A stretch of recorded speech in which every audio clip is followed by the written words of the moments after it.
दोस्तों, जिस इजराइल को लग रहा था कि वो ईरान को आसानी से हरा देगा, क्या उस इजराइल की अब ईरान के आगे हवा निकल गई है। वो बुरी तरह से घबरा गया है ईरानी मिसाइलों के हमलों से। डर गया है इजराइल और इजराइल के प्रधानमंत्री नेतन्याहू। और क्या इसीलिए अब नेतन्याहू इजराइल से जो बात कह रहे हैं उसे सुनकर के कहा जा सकता है कि इजराइल के नेतन्याहू मदद मांगने लगे हैं, मदद की गुहार लगा रहे हैं और दूसरे देशों से कह रहे हैं कि युद्ध में शामिल हो जाइए हमारे साथ ईरान के खिलाफ। नमस्कार, मैं हूं गिरिराज शर्मा और आप देख रहे हैं सरल टॉक। दोस्तों, इजराइल के प्रधानमंत्री नेतन्याहू ईरान के supreme leader Ayatollah Ali Khamenei की शहादत के बाद यह समझ रहे थे कि ईरान आसानी से अब जो है उनके कब्जे में आ जाएगा, या कह सकते हैं कि ईरान उनके आगे हथियार डाल देगा, आत्मसमर्पण कर देगा, झुक जाएगा और नई सरकार वहां पर बन जाएगी। लेकिन इजराइल की यह सबसे बड़ी भूल साबित हुई, क्योंकि ऐसा कुछ भी नहीं हुआ। अयातुल्लाह अली खामनेई के जाने के बाद मुजतबा खामनेई जो है वहां पर और कड़े तरीके से बदला ले रहे हैं अपने अयातुल्लाह अली खामनेई की जान का। और ऐसा बदला ले रहे हैं दोस्तों कि पूरे विश्व में इस समय ईरान की मिसाइलों की चर्चा हो रही है। ये जितने भी बड़े बड़े देश हैं, अमेरिका, इजराइल, जो दोनों मिलकर के ईरान से लड़ रहे हैं, वहां पर ईरान की मिसाइलों ने इनकी हवा निकाल दी है। दोस्तों, आपको बता दें कि कल ईरान की ओर से मिसाइलें दागी गई हैं इजराइल के अराद और डिमोना में।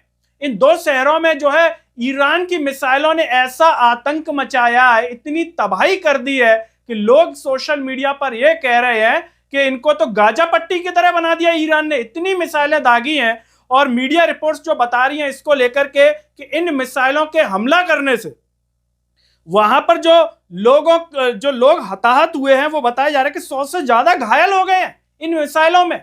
और जब वहां पर इजराइल के प्रधानमंत्री नेतन्याहू पहुंचे अराद में, तो इस दृश्य को देख करके शायद वो भी अंदर से हतोत्साहित हो गए, क्योंकि वो दोस्तों जो बात कह रहे हैं उसे सुनकर के तो यही लगेगा कि एक तरीके से ये भी कहीं ना कहीं भीतर से घबरा गए हैं, डर गए हैं, इसीलिए तो ऐसी बात कह रहे हैं। अगर आप में इतनी बड़ी ताकत है, आप इतने बड़े दमदार हैं, तो ऐसी बात क्यों कह रहे हैं। क्या कह रहे हैं इजराइल के जो प्रधानमंत्री नेतन्याहू, वो ये कह रहे हैं दोस्तों कि जो अन्य देश है, दुनिया के जो अन्य मुल्क हैं, उनसे कह रहे हैं कि अमेरिका और इजराइल के साथ मिलकर ईरान के खिलाफ लड़ाई में शामिल हो जाइए। अब बताइए, जो अन्य देशों के जो प्रधानमंत्री होंगे, राष्ट्रपति होंगे, जनता होगी, वो क्या कहेगी। पहले तो तुम बहुत बड़े हीरो बन रहे थे, बॉस बन रहे थे, डॉन बन रहे थे, क्या हमसे पूछा था क्या ईरान पे हमला कर दें क्या। जब हमसे पूछा नहीं, ईरान पे हमला कर दें, और अब ईरान आपकी हवा निकाल रहा है, तो अब कह रहे हो कि युद्ध में शामिल हो जाओ। बोले हम क्या पागल हैं, क्या ऐसे कह रहे होंगे यहाँ के लोग, क्या हम क्या पागल हैं क्या जो तुम्हारे साथ युद्ध में शामिल हो जाएं। भाई दुनिया को दिखाओ तुम में अब कितनी बड़ी दम है, ईरान को हरा के बताओ, वहां के जो है नई सरकार बना के दिखाओ। वहां पर लोग ऐसा कह रहे होंगे, लेकिन नेतन्याहू अब दुनिया से गुहार लगा रहे हैं, या ये कहें कि मदद मांग रहे हैं। एक तरीके से मदद मांगनी हुआ कि भैया हमारे साथ लड़ाई में शामिल हो जाओ। क्या हुआ, हेल्प मांगना, मदद मांगना। और जब आपको ऐसी मदद चाहिए थी, मांगनी थी, तो पहले दुनिया के देशों से बात कर लेते बैठ के कि भैया हम हमला करने की सोच रहे हैं ईरान पर, कर दें क्या। तब तो नहीं, तब तो ये चौधरी बन रहे थे, डोनाल्ड ट्रंप, नेतन्याहू, ऐसे मूंछों पे ताव दे दे करके कि भैया हम तो ईरान को हरा देंगे।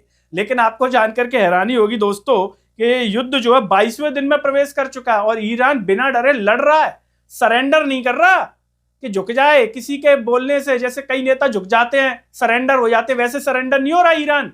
भले छोटा मुल्क हो, लेकिन उसमें जो स्वाभिमान है वो कूट कूट के भरा हुआ है ईरान के भीतर, क्योंकि एक स्वाभिमानी देश ही ऐसे लड़ सकता है। और ऐसे स्वाभिमानी नेता लड़ सकते हैं इतने लंबे समय तक, जिनमें स्वाभिमान हो, देश के खातिर इज्जत हो कि भैया हम देश की इज्जत के लिए मर जाएंगे, मिट जाएंगे, लेकिन सरेंडर नहीं होंगे। और सोशल मीडिया पर लोग ये कहते हैं कि कई नेता तो ऐसे हैं कई मुल्कों के जो सरेंडर हो जाते हैं, उन्हें कोई मतलब ही नहीं है, बस खुद की जान की परवाह रहती है कि हमारे साथ कुछ हो नहीं जाए। ऐसा लोग सोशल मीडिया पर कहते हैं, लेकिन ईरान की तारीफ करते हैं कि उनके नेता ने दमदारी से युद्ध में शहादत दी, देश के लिए जान दे दी। इतनी हिम्मत हर किसी में नहीं होती। तो यहां पर जो बहरहाल दोस्तों नेतन्याहू क्या कह रहे हैं कि ईरान जो आरोप लगा रहे हैं, ईरान आम लोगों को निशाना बना रहा है, आम लोगों को, तो आप हमारे साथ युद्ध में शामिल हो जाओ। और वो ये कह रहे हैं कि यहां पर जो है कुछ देश पहले ही उनका साथ देने की तैयारी कर रहे हैं। मतलब होता है ना कई बार कि जैसे किसी को अपने साथ मिलाना है, बोले हमारे साथ आ जाओ यार, क्योंकि हमारे साथ कुछ और भी लोग आ रहे हैं, भले वो आ रहे हो या नहीं आ रहे हो। या कहते हैं ना भाई हमारे साथ इन्वेस्टमेंट कर दो, कुछ लोग और इन्वेस्टमेंट कर रहे हैं, वरना फिर तो मौका नहीं मिलेगा। तो भैया लोग क्या कहते हैं, भैया तू उन्हीं के साथ कर ले, तेरे को किनके साथ इन्वेस्टमेंट करना है उन्हीं के साथ कर ले, हमें तेरे से कोई लेना देना नहीं है। और वो भी युद्ध जैसा मामला, मतलब खुद का तो नुकसान करा ही रहे हैं, दूसरों से कह रहे हैं कि हमारे साथ आकर के शामिल हो जाओ। दोस्तों, ईरानी मिसाइलों ने इन 2 शहरों पर जो अराद और डिमोना है ऐसा खतरनाक हमला किया है कि पूरे सोशल मीडिया पर इनकी तस्वीरें वायरल हैं। लोग चर्चा कर रहे हैं, कह रहे हैं कि ईरान को बहुत हल्के में ले लिया इजराइल ने, और पीछे हटने का नाम नहीं ले रहा ईरान। एक तरीके से उसने तो कसम खा ली है कि हमारे नेता जो खामनेई हैं उनकी आपने जान ली है, अब हम आपको भी पूरा सिखा देंगे कि लड़ाई लड़ना होता क्या है, आपको बता देंगे कि युद्ध लड़ना होता क्या है। तुम बहुत बड़े हीरो बन रहे थे ना दूसरे पे हमला करके कि हम तो बहुत बड़े चौधरी हैं, ऐसा जो है साफ तौर पर सीधा मैसेज है। बोले ये मत समझो कि किसी दूसरे देश के नेता को तुम सरेंडर कर देते हो, झुका लेते हो, किसी को उठा लाते हो, जैसे अमेरिका उठा लाया ना वेनेजुएला के उनको राष्ट्रपति को। तो भैया हमको ऐसा मत समझना, और जो तुम दूसरे मुल्कों को या दूसरों के लिए आदेश दे देते हो ऐसा हो वैसा हो, ये कर लो, वो हम नहीं है, हम स्वाभिमानी है, देश के लिए मर जाएंगे। जिंदगी क्या है भाई, कौन अमर होके आया है, कोई जिएगा क्या? तो ये मैसेज दे रहा है ईरान, बिल्कुल बिना कहे छिपे हुए मैसेज हैं। इन मैसेजेस से दुनिया के नेताओं को सीखना चाहिए कि भैया सरेंडर मत करो किसी के आगे, अपनी स्वाभिमान के लिए, अपनी इज्जत के खातिर आंखों में आंखें डाल करके बात करो, जैसे ईरान कर रहा है। ये पूरी दुनिया को मैसेज दे रहा है ईरान, शांत रह करके, लगातार लड़ करके। और दोस्तों, तो अभी 22वें दिन में प्रवेश किया है, ये आगे आगे युद्ध जब बढ़ेगा तो हो सकता है कि इजराइल के प्रधानमंत्री नेतन्याहू या अमेरिका के जो राष्ट्रपति डोनाल्ड ट्रंप वापस पीछे हो जाएं और कह दें कि भैया आ जाओ टेबल पर, अब बैठ के बात कर लेते हैं, बहुत हो गई लड़ाई, हमने तुम्हें हल्के में ले लिया था, चलो हम भी तुम्हारा सम्मान कर रहे हैं, तुम भी हमारा करो और टेबल पर बैठ लो।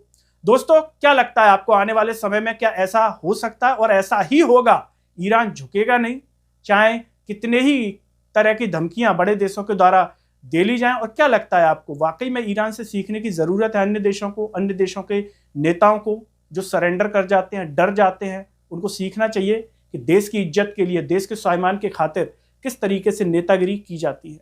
दोस्तों, आप जो भी सोचते हो कमेंट बॉक्स में अपनी राय जरूर दीजिए, इस वीडियो को हर जगह शेयर कीजिए, चैनल को सब्सक्राइब कीजिए, साथ ही साथ सरल टॉक के Facebook, Twitter, Telegram, Instagram page को आप जरूर फॉलो कीजिए। अंत में सभी से अपील है दोस्तों, जब यूट्यूब पर आप ये वीडियो देख रहे होंगे तो नीचे आपको एक जॉइन और थैंक्स का बटन दिखाई दे रहा होगा। अगर आप आर्थिक रूप से सक्षम है तो उन बटनों के द्वारा या फिर फोन पे के QR कोड द्वारा आप हमें जरूर सपोर्ट कीजिए, जिससे हम और बेहतर कार्य कर सकें। नमस्कार।